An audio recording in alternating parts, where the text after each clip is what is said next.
از دموکراسی بیزاریم.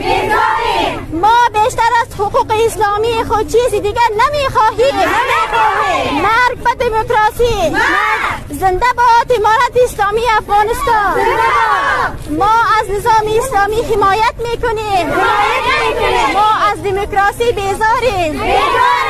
ما از نظام اسلامی حمایت میکنیم. ما از دموکراسی بیزاریم. ما بیشتر از حقوق اسلامی خود چیزی دیگر نمیخواهیم. مرگ به دموکراسی. زنده باد امارت اسلامی افغانستان. ما از نظام اسلامی حمایت میکنیم. ما از دموکراسی بیزاریم. ما بیشتر از حقوق اسلامی خود چیزی دیگر نمیخواهیم. مرگ به دموکراسی. زنده باد امارت اسلامی افغانستان.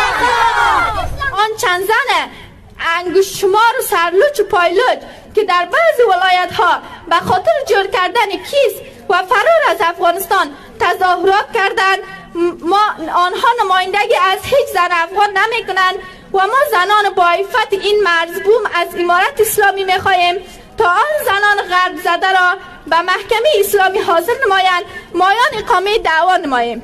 حق زن آزادی مطابق قواعد و قانونی که الله و پیامبرش دستور داده. بله زنان حق دارن معلم باشن، دکتر باشن، تعلیم یابند، تعلیم دهند، همان گونه‌ای که اسلام برایشان اجازه داده. زن اسلام پاکترین زن جهان است خواهرها. همین زن است که از دستشان از تعلیم و تربیه که بر اولادشان میته فیلسوف تربیه میشن، دکترا تربیه میشن، عالم و مفتی تربیه میشن. این زن است ما و شما را به دنیا آورده و این حق داره. ما از دولت امارت اسلامی خواهان حق زنان از نگاه قرآن و سنت